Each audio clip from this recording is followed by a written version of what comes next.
Hi, everybody. Welcome to the Santita Jackson Show on Minneapolis, St. Paul's progressive talk radio station. Indeed, this is the voice of progressive Minnesota, AM 950. I am Santita. It's a joy to be with you. And we're on Facebook on the Santita Jackson and Friends page, coming to you live, and the Santita Jackson Show YouTube channel. Please like and subscribe there. Like and subscribe, like and subscribe. Thank you for weighing in. Thank you for weighing in, everybody. Like and share, like and share, like and share, like and share. I know we are playing yesterday's show on AM 950 right now, but I know many of you have wanted us. You've wanted to interact with us live. So that's what we're doing. So you get 2 for 1, right? Yeah. That's right. Boy, oh boy. As a friend of mine said, it is getting hot in here. Oh, Attorney Darrell Jones, Transformative Justice Coalition Chairman, Reverend Dr. Jeanette Wilson, Esquire, Rainbow Push, the head of Push Excel, brilliant civil rights attorneys, both of you, and criminal defense attorneys, and Dwight McKee, brilliant social scientist, and Darrell Jones. You know, he has been predicting this kind of, well, he's been predicting this circumstance for quite some time. And it sounded really it just sounded it was hard to fathom 4 years ago that we'd focus as much on Mar-a-Lago as we do on the White House. It was hard to fathom that Donald Trump would go from strength to strength to strength. But when the media mention you every single day, I mean, unlike other candidates who are allowed to fade off into obscurity, that did not happen with him. So be clear on this. Let this be a lesson to you in power, media education. When the media want to make you irrelevant, they stop mentioning you. I mean, think about it. Now we don't talk about how many Palestinians are being killed as we speak. We got Katrina fatigue. I mean, that is what we do. We never got Trump fatigue. Wow. Or we've been told we haven't seen what we've seen. Now we're seeing this fusillade of stories about President Biden and his health struggles. And we've been talking about this for some time. It's not been his age. We keep on living. The age is coming for everybody. It's coming for us every single day. It's the question is, cognitively, can he cut the mustard? Right? And now the question, and that is now they're playing LBJ's vacating of the nomination from 1968, just 4 days before Dr. King was killed, March 31st, 1968. 4 days later, Dr. King was killed in Memphis. So they're playing that. So the media are setting us up for something. What? I don't know. So I want to hear from you all. Let us know what you think is going on here. And we heard about Gretchen Whitmer, the governor of Michigan. We heard about Gavin Newsom, the governor of California. But you've got a sitting vice president. And now we're seeing that the polls put her within the margin of error, at least the CNN poll does, within the margin of error of beating Trump. So what is going on here? Really? Do you think Kamala Harris, the vice president, someone who for the past 3.5 years has taken quite the beating. They said she's the most unpopular vice president ever. And now she's the savior of the party. At least that is how she's being positioned. I've got whiplash. I don't even know how to figure it all out. So let us talk about this today. But a couple of questions for you. Will President Biden hold on? Should he hold on? Everybody reach out to us in the comments. Let us know what you think. Go to the Santita Jackson Show YouTube channel, the Santita Jackson Show YouTube channel, and the Santita Jackson and Friends page. Please wait. We're streaming there right now. We want you to, and let other people know about it. Share the show now. Like and share the show. Like and subscribe on the Santita Jackson Show YouTube channel, but also like and share on the Santita Jackson page, Santita Jackson and Friends. We want to know what your thoughts are because these really are the topics of the day. Shalom, Robert Williams, sending you so much love. Morning Stars, come on up. Robert, share the show right now, please. Share the show. So let's get right to it. Now we're seeing Representative Lloyd Doggett, who ironically enough represents the district. He holds the seat that was formerly held by Lyndon Baines Johnson. He is someone who is known to be a doctrinaire, strong Democrat, marching right down the middle of the road. And many of his colleagues say if I had to bank on anyone calling for President Biden to step aside, it would never be Representative Doggett. And yet, here we are. And here we are. Now we hear about the CNN poll, as I just said, that puts Kamala Harris within 2 points of former President Trump. That's a margin of error, everybody. What do you think? What do you think is going on here? Well, you can't call us, but you certainly can reach out to us on the Santita Jackson and Friends page. And got to make a correction. Thank you, Reverend Dr. Wilson. The Rainbow Push Convention will be August 15th through the 17th. Yes? Yes. Reverend Wilson. And we're very excited about it. We still want, hey, Jewel, how you doing up there in New York? We want your input. We're all going to be there. And it's leading into the Democratic Convention. But more than that, we want Push to be the center of activity. Dwight, historically, that's what it has always been, a hub of activity for activists and for people who just want to get some information. So 930 East 50th Street, let that be your destination. August 15th, 16th, 17th, 18th, 19th, 20th, 21st, because we need to be there and we need to be convening about our about the agenda that we need to be on, about our own agenda, the people's agenda. So we got a whole lot to talk about here, and really we're pivoting around what President Biden is going to do, what our agenda ought to be. But what is he going to do? What's going to happen with Kamala Harris? Do you think that Kamala Harris should be the nominee? There's just one poll that's saying that she has the kind of strength that she has. So let me start with you, Dwight McKee, because Dwight McKee, you foresaw this 4 years ago. Those of us who know him and who've known him, Reverend Dr. Wilson, were never quite surprised because Dwight McKee does not mind going against the grain. What did you say, Dwight? You're the weatherman. Wait a minute. What did you say, Dwight? I'm the weatherman, not the cloud. So what do you make of where we are? I know shaking your head, Reverend Dr. Wilson, but look, there you go. He was head of your youth division, so that's your guy. So Dwight McKee, what are we looking at? What is, do you think President Biden is going to step aside? Hey, Jewel and Robert, share, like and share. Everybody like and share. Oh, and what do you think about Kamala Harris? First, President Biden. Well, you asked the question, do you think he's going to hold on? But the greater question is, what is he holding on to? Is he holding on to the right to lose? I mean, because everything, all of the polls, all the momentum, everything points in the direction that even if he survives the nomination, he's going to lose the election. And so I think that's what everybody is challenged about.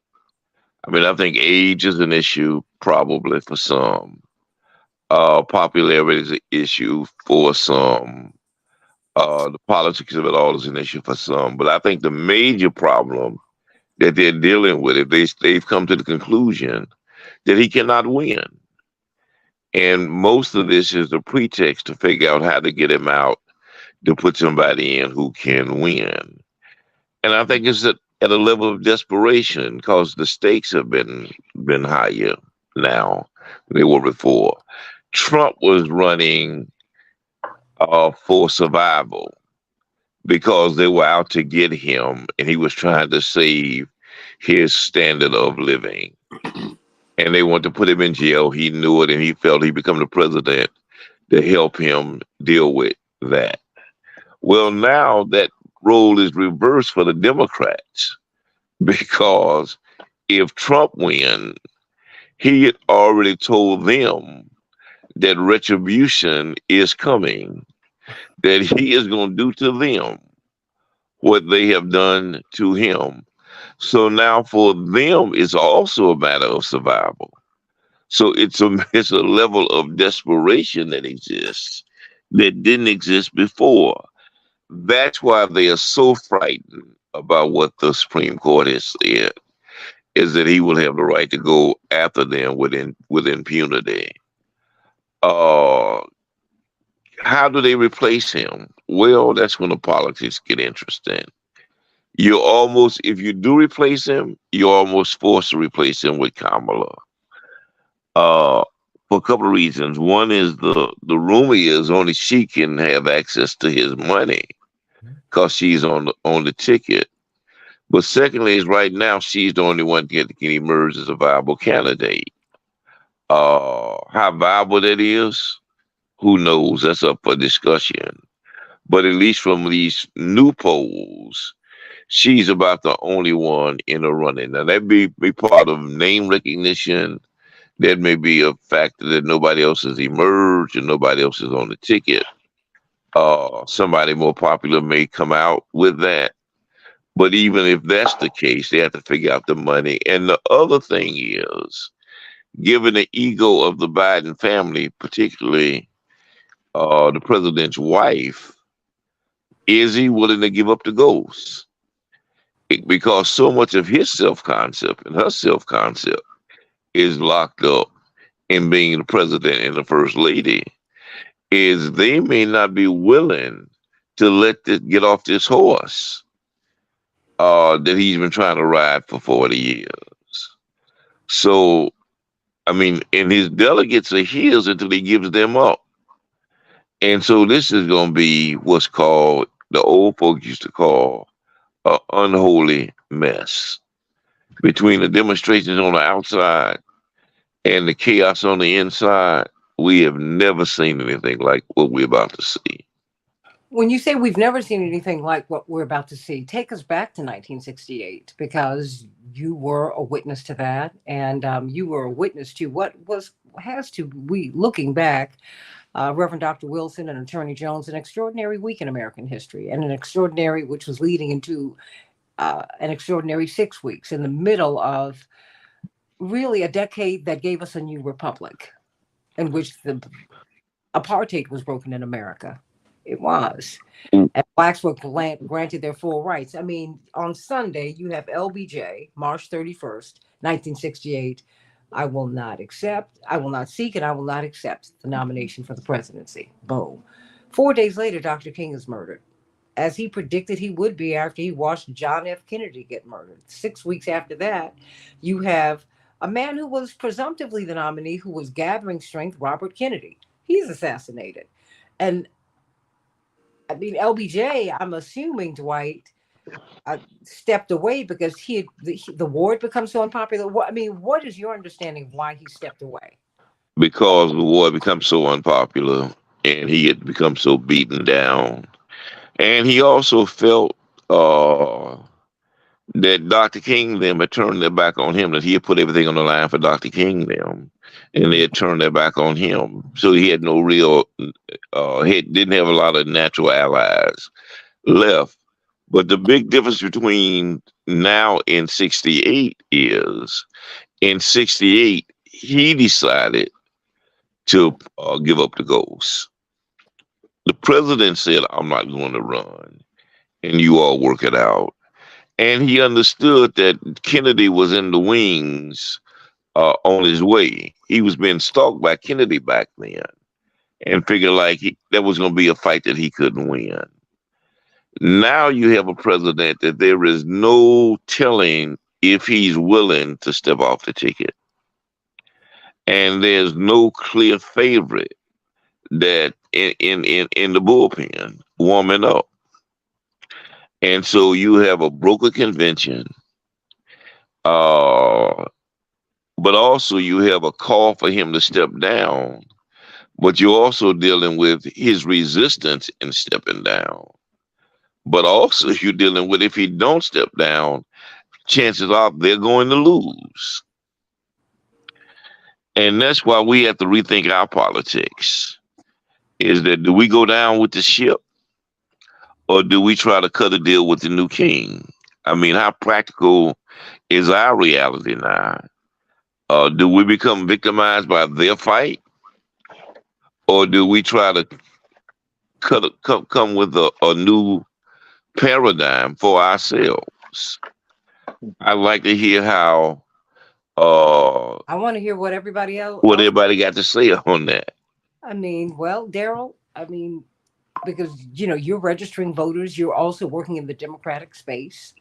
Um, what what do you make of this moment?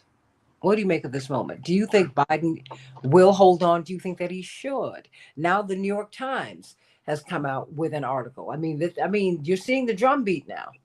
They're saying, wait a minute, the cognitive decline has been a real thing. And now we're not trusting the Biden White House because they've not been honest with us. No, they've not been honest with us. They know what they've seen. And Harold Gatewood put it this way. Hey, Harold, President Biden needs to step aside. Now I see that he's doing an interview with George Stephanopoulos. This is an awful plan in his estimation. Why not appear at a live press conference if his condition is not that bad? Wow.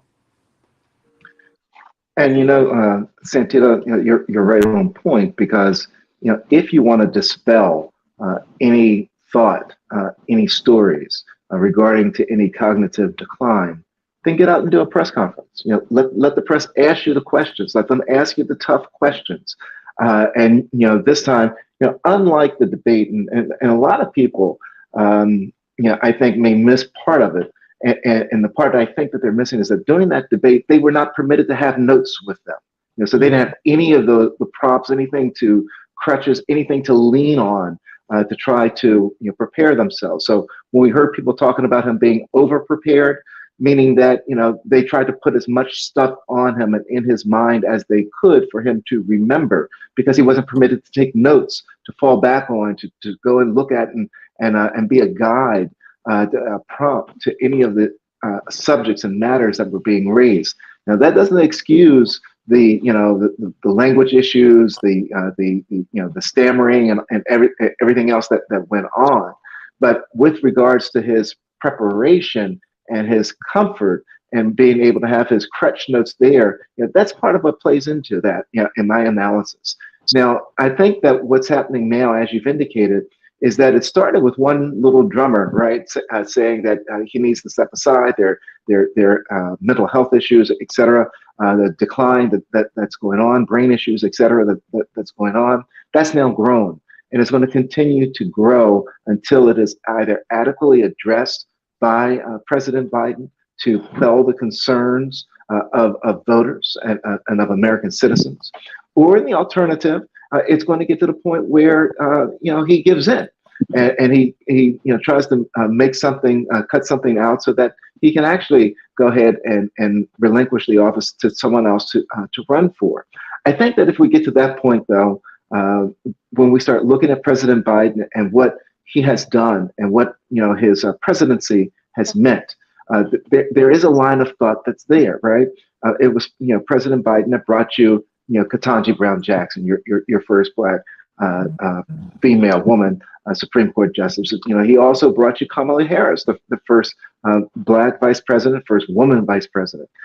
Wouldn't it be fitting for him to now say, I'm going to step aside because I want my vice president to now run to be the president and have the role of bringing you the first African-American woman to serve as president of the United States. What a fitting role that would be. What a lasting tribute that would be. It would certainly turn, I suspect, the thought process of what his presidency did and what his presidency meant. So that's one opportunity that's there. One problem that's there is that, I'm uncertain at this point, because I know there had been some hesitancy, some stiffness with regards to the relationship between Joe Biden and Kamala Harris. So you're certainly going to have the first lady in the ear of the president, but it gives him a winning record to go out on. It gives him someone to give the baton to, that will continue to lift him up.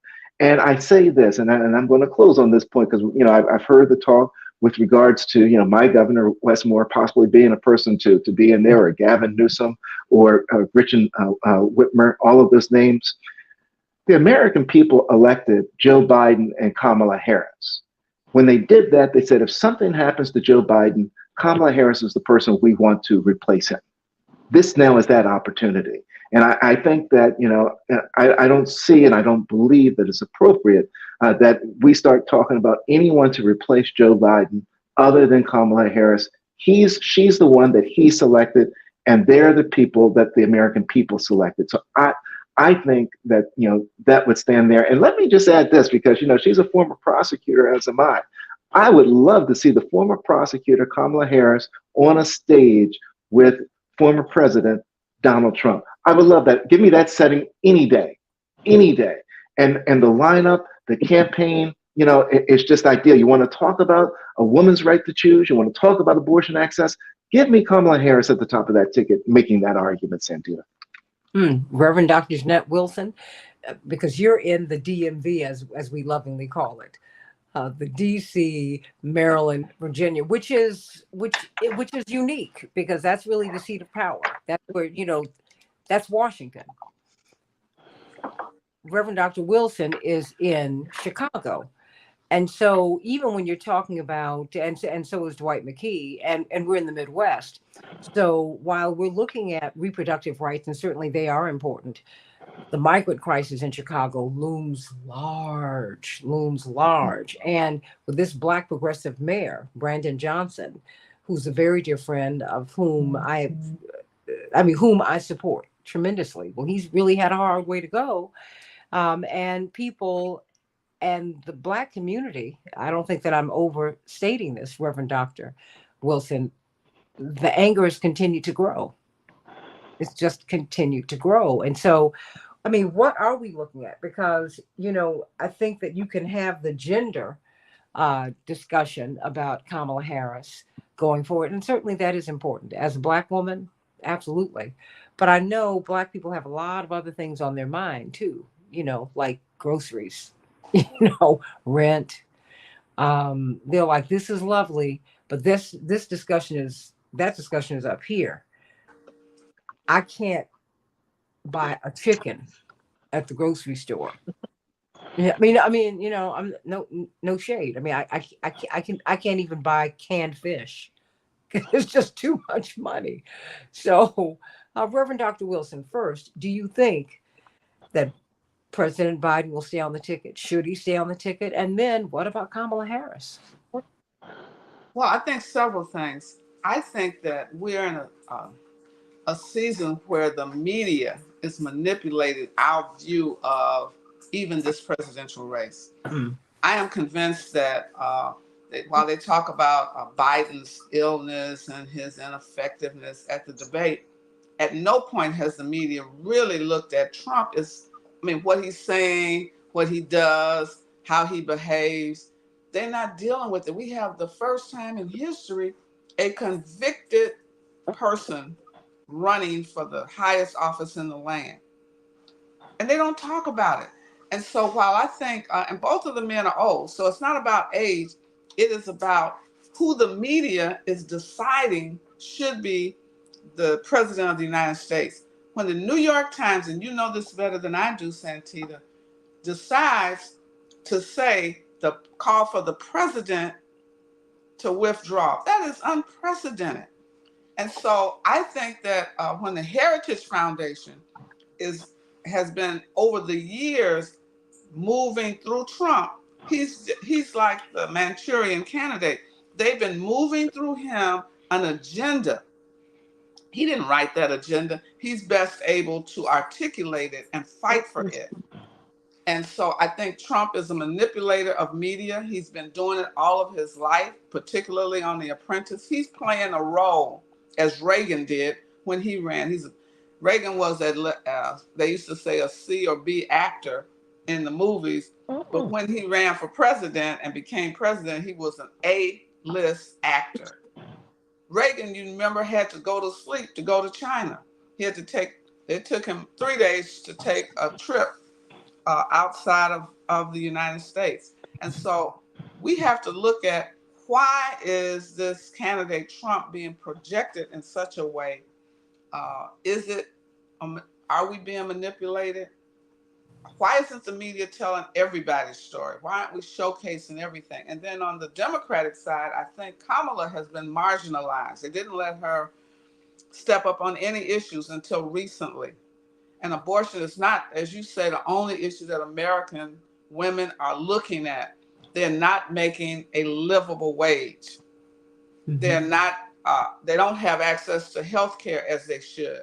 And so there are a lot of other things that Kamala, as a prosecutor that Daryl talks about, she could argue the case. I do think, however, I'm not so sure she's the candidate. I think that Biden should not have put his hat in the race this time. He's already got what he waited 40 years to get. He became president. He's been very good at it. It's time. He should have allowed someone else. I'm not so sure that we have another person ready, as Dwight said, right now. I really don't know. And I do think he has some health concerns. We've had sick presidents. John Fitzgerald Kennedy was quite sick as president. And they just pumped him up with But you know, but wait, but hold on, but I want you to continue. But he appeared vital. Yes, he did. In that first presidential debate, he shocked Nixon. Yes, he was tanned. He looked fit because everybody who worked with him on the Hill knew that he was on crutches. Yes, that he had a special chair. Yes, and he had medicine. His father was one of the wealthiest men in the world at the time. Had deposited life-saving medications for him all over the country. And so, people on the Hill in the know, they knew that. Absolutely. And so I'm saying it's not about his age, his health. It is whether or not he is prepared. I don't think he was prepared properly for the debate. If you have a debate, and Daryl, you know this, you have to identify your opponent. And Reverend Jackson has taught us, Santita, you answer the question with what you want to say anyway. I don't care what they ask you. You already know what your goals, your points are going to be. This was no deep debate. You weren't. He was not debating anyone with any critical thinking. He was debating someone who knew how to manipulate the moment, how to throw you off guard, how to push. And I would not have asked for that debate. Mayor Richard J. Daley didn't hold press conferences. And he was mayor for almost 30 years. He's just like, I'm not doing it. You don't subject yourself to. Girl, he's been dead 50 years and he's still the gold standard. He's still the gold standard. I'm telling you. You have to know your strengths, and your team must know your weaknesses, and you cover them. I mean, so I think that we have to be very careful at this moment. Who do we put up? He has to have, it's not about him, it's about saving the country and looking at what issues that we need to push forward in the next 4 years. Who can move our agenda forward? And not the it's what personality. Trump is manipulated by a bigger force, a bigger group than we know. Maybe some of us know. And so he knows how to fight. He's like, you're in a fight, you always look at your opponent's weaknesses and you go after them. So I just think that Biden, he's in the race right now. So I think the team has to you need a different team. First of all, they need somebody, they should have put makeup on him. He looked pasty on the camera.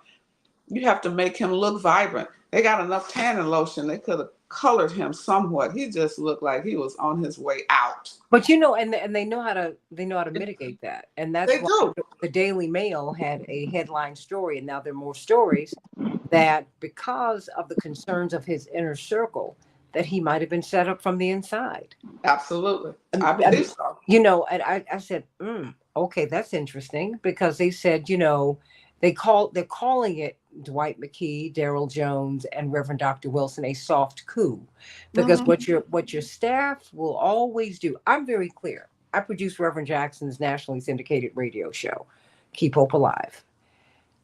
It's not my show. That's right. My job, even as I do much of the hosting now, I have to express his point of view. Right. And when he was even more actively engaged on the mic, because he's still very actively engaged, he will say, no, I want you to talk about this weekend. And I'm, because it's his show, and because he's also prophetic, he sees things. I get it. But my job is to give him the information. I'm not the one who's supposed to give you the lead. No, no, no, no, no. I mean, that was part of Larry King's brilliance as an interviewer. He got out, as Reverend said, I said, who are some of the best interviewers you ever worked with? He said, at the top of the heap was Larry King. I said, why? He said he got out the way.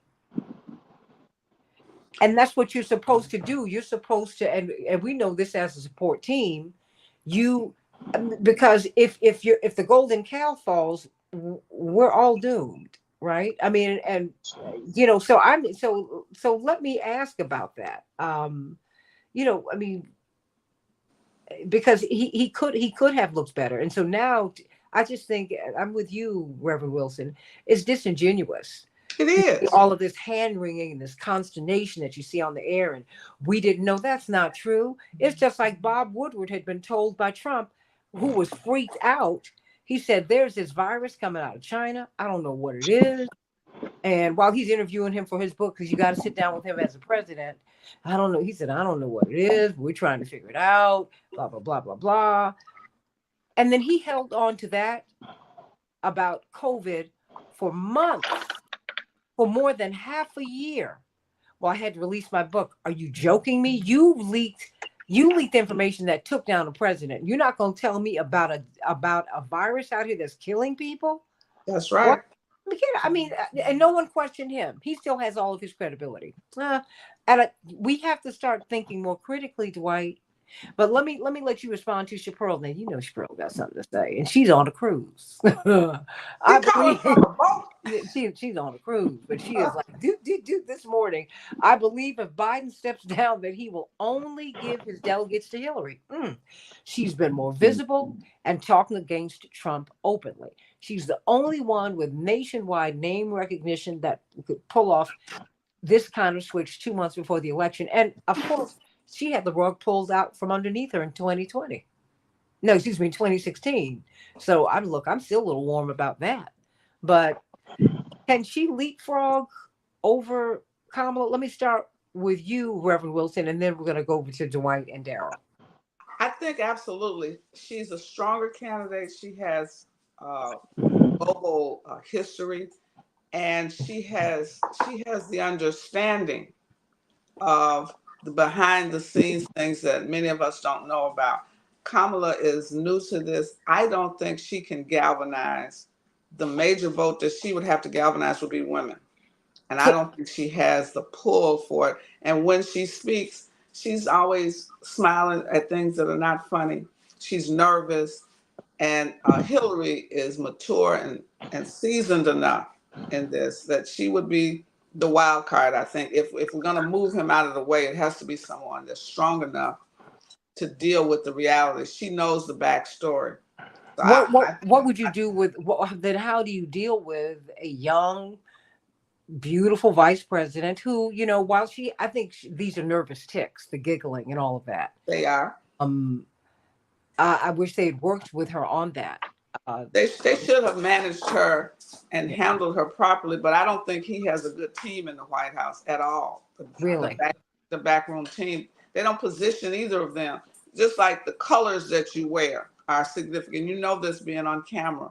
The way you do your hair, you have to prepare people for this is a media moment every single day.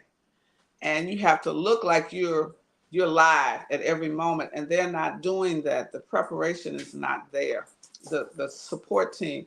I think that Kamala she needs to get a different position like they did Hillary, Secretary of State, something else. Or Supreme Court or the governor of California. Right? There you go. But another position, and she needs to, she's been a vice president, the first, she has a legacy already. I don't think she has the fight in her, Daryl, that you are looking for, because I've not seen that fight since she's been in this position. And what they do oftentimes is marginalize these vice presidential candidates so that they cannot really ever run for president. Well, I think they put her in such an awful every assignment they gave her the most unpopular. Yes. It was like, do you all like her? Why would No, you give her? Why would you give her? Why would you give her immigration? I'm like, whoa, you're giving her all the unresolvable tasks. Dwight, your thoughts? Well, the problem you run, and I think that Sapro may be on to something. Except the problem you run with that is the backlash. Depending on where her ego runs, is that a lot of Negroes would take it very personally and see it as a racial snub. Is that you got a black lady who is set up almost by tradition to be if the president does not make it to become the backup to the president. And if she is not the one, there's a whole generation of folk who will say, hey, this is racism. Why would you take off the ticket? She's perfectly qualified.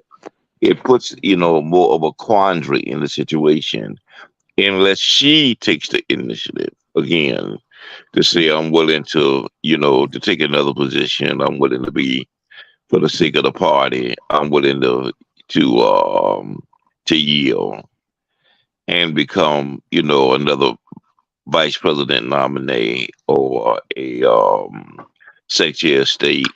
They would, I think, literally have to promise her Mhm. after this election that she would be the president in 4 years.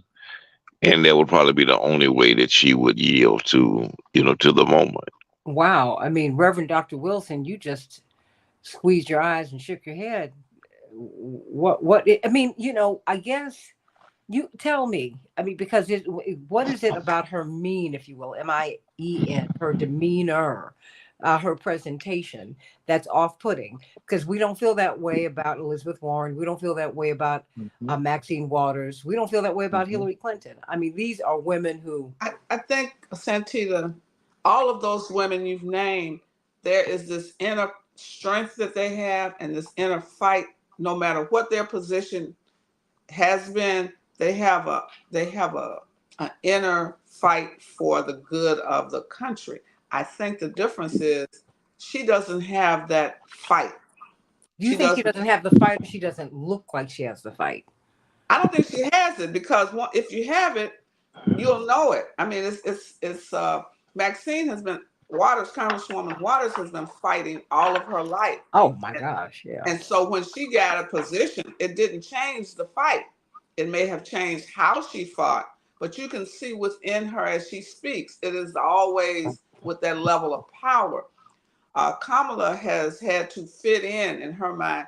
Mhm. She's attractive, she's biracial, and so she's had a different journey, I think, than the other women. You had Kamala, I mean, you had Hillary, you've also had some other women who have a different way of fighting, uh, Susan Rice and some others.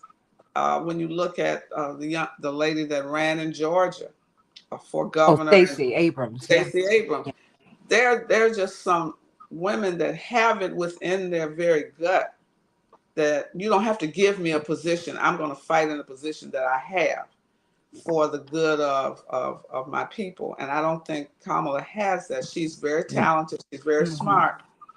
Uh, but it's something that's not there You naturally. know, I think she has it. I just think it's not. She's not been able to translate it. Yeah. Okay. And that's where your looks, quite honestly, can get in the way. Absolutely. I mean, but I hear you, because there's an inner something that you see with a shirt that you see today with a Shirley Chisholm. Yep. There's an inner something. I think that's why people like Jasmine Crockett, because she was like, wait a minute, what? you know there is a steel core, Like something that Barbara they're able. Jordan. Oh my gosh, that yes, that and your mother. No, I mean, no, I'm not joking. Yeah. Yeah, I mean, it's just there is something. When I know, if I go into a fight with Maxine Waters, I just have to have her back, because number one, she's taking the first swing, and That's right. I got to be ready. And if I'm not ready, she's put me off the team, because she does not play. Hmm. But I think that Dwight is onto something, because I think that Black people will take it as a real hit. I mean, because Humphrey picked up the banner after LBJ. I mean, that's Truman picked up the banner after FDR. And particularly Humphrey, when who almost won, but because the party was so splintered, that's how he lost, right? Shapiro continued, Democrats don't have large favorables for Clinton, but they know she's mentally sound and can do the job. Because that's really what she said, Kamala Harris will not be selected, nor will she be on the ticket if Biden steps down. Robert Williams says, oh no, thanks, but no thanks, respectfully. Yvonne Hanks, we love you, girl. Good morning.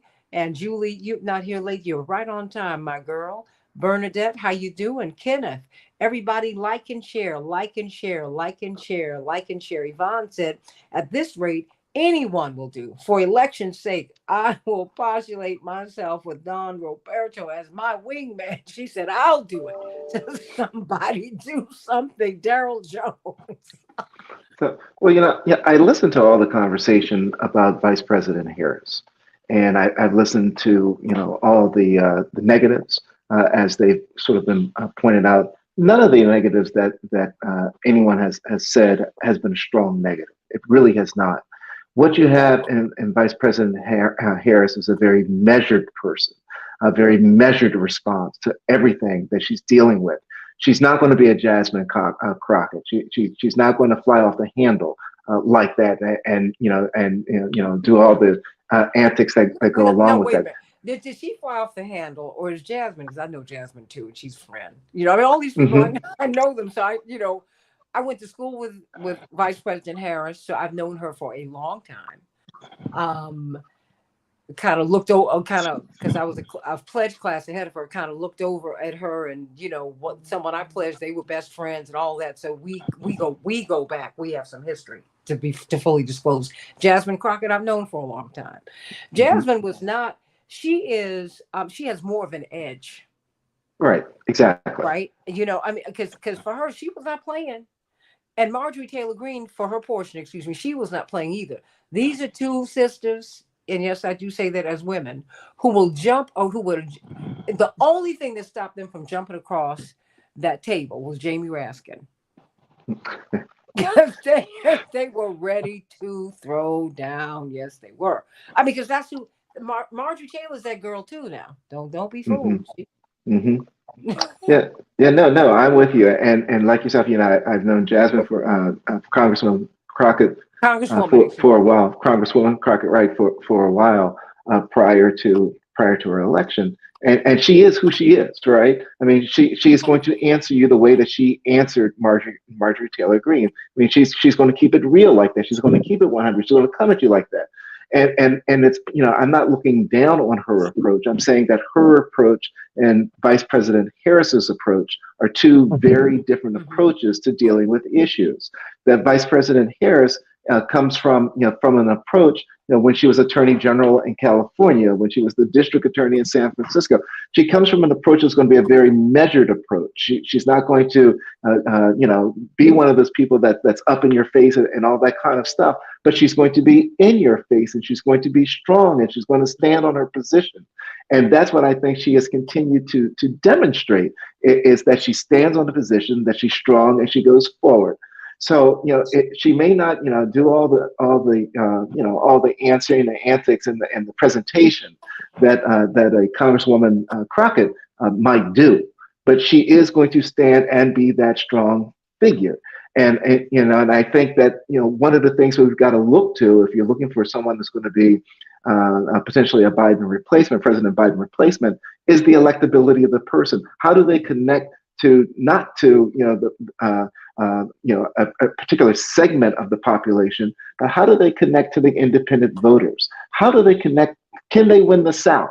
That's the question for the presidency. Can they win the South? How do you win Georgia? How do you win in areas like that? I mean, that becomes one of the biggest questions. You can't win the presidency without winning in the South. So the question is, what candidate do you put up there that can do that?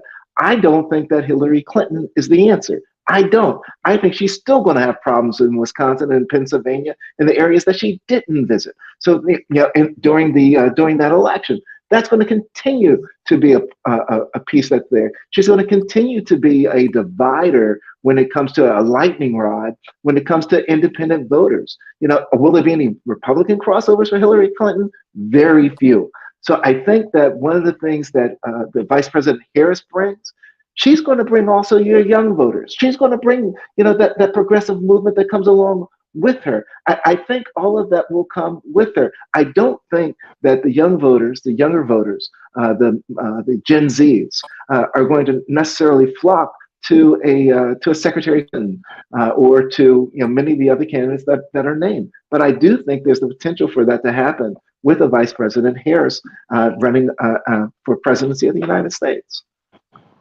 Dwight, what your thoughts? I mean, because boy, wait a minute. Before I get Dwight in here, Reverend Wilson, you are. I mean, what?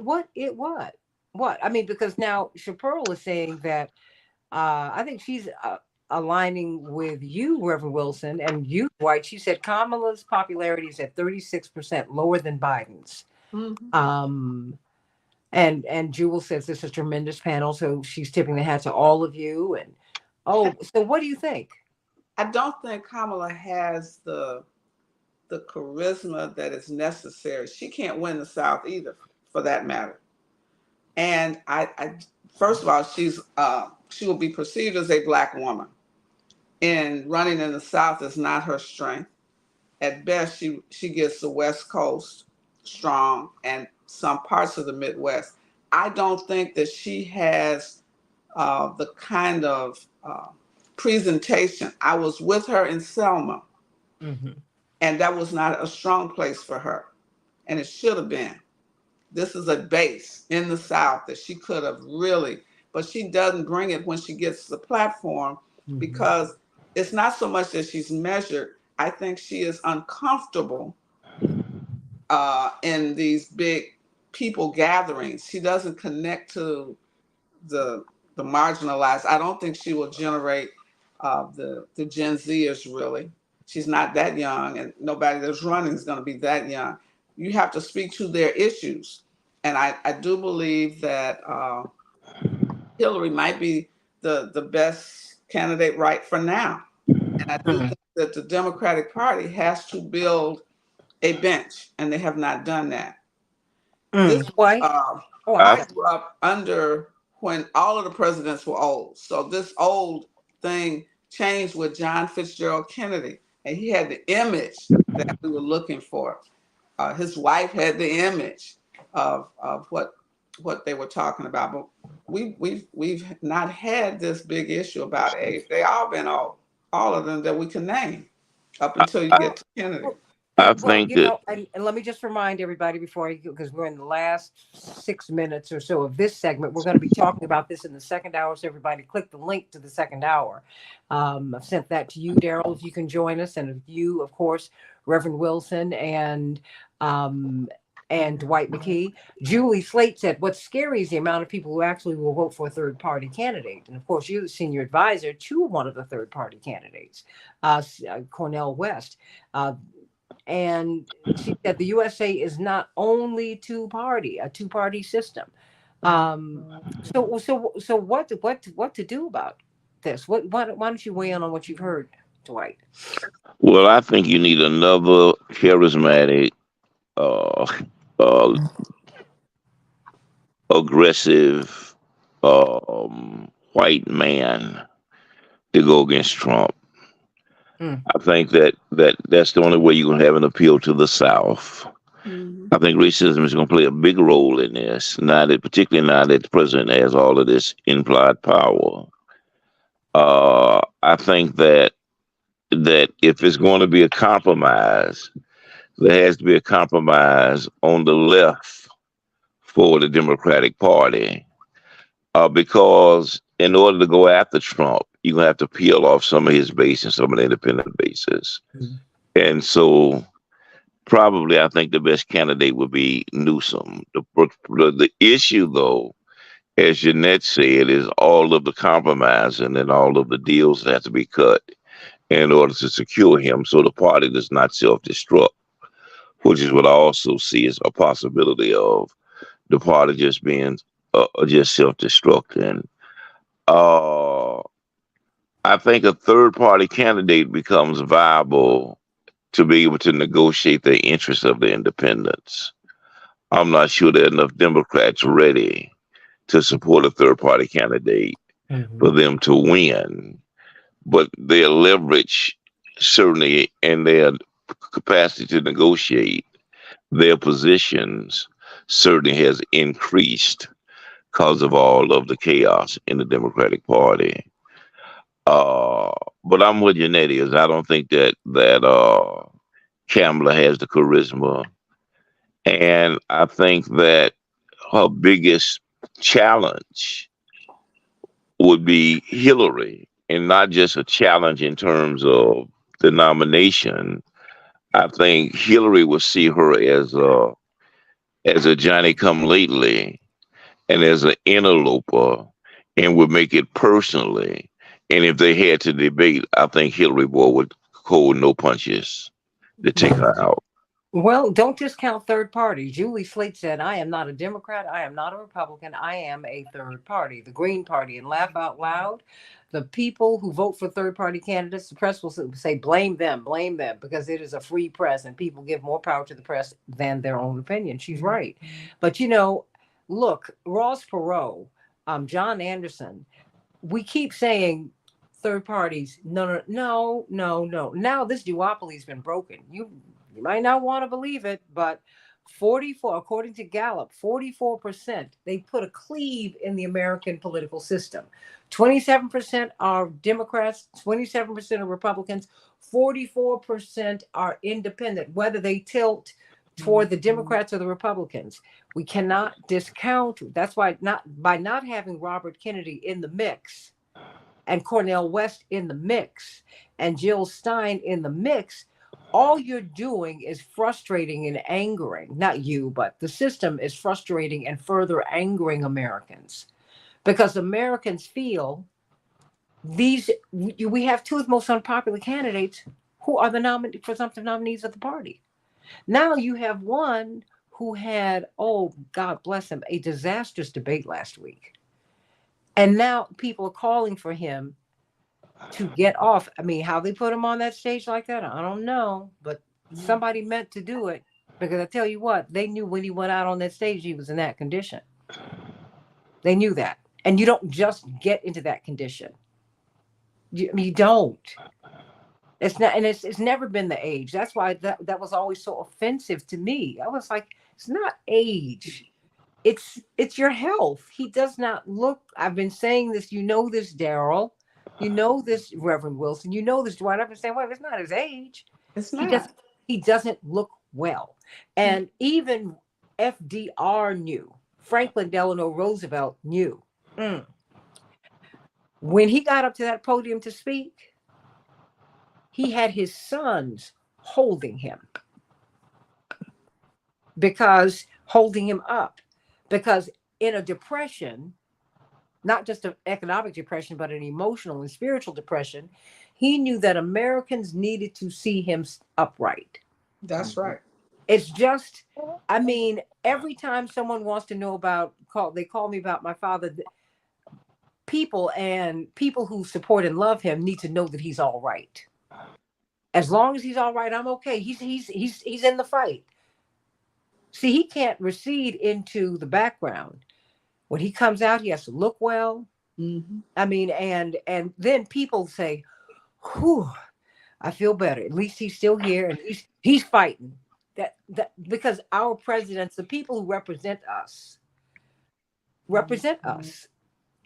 and they help to push us forward. So we're going to be continuing this conversation about Kamala Harris and what to do about her in the second hour. Everybody, please like and share this hour. Like and share this hour. Chaparral has been all over. Girl, you're supposed to be on vacation. Robert Williams, my point is America will not allow the first woman president to be Black. It's the sad truth. Wow. And the press, she said, has reduced Kamala to a silk press. Oh, that's the Black thing, y'all. Straightening out the curls and a giggle. Yeah, poor. That was lost on you, Daryl, but I got it. We got it because we all got the silk press. So I got it this morning. So everybody, please Go over to like and share this show. Like and share this show. I'm gonna run on over. Daryl, if you want to join us, you're more than welcome to. Dwight, I sent you a link. Reverend Wilson, you should have a link too. Do you have it? Okay. Okay. Okay. So next hour, Santita Jackson show coming up in just a couple of minutes.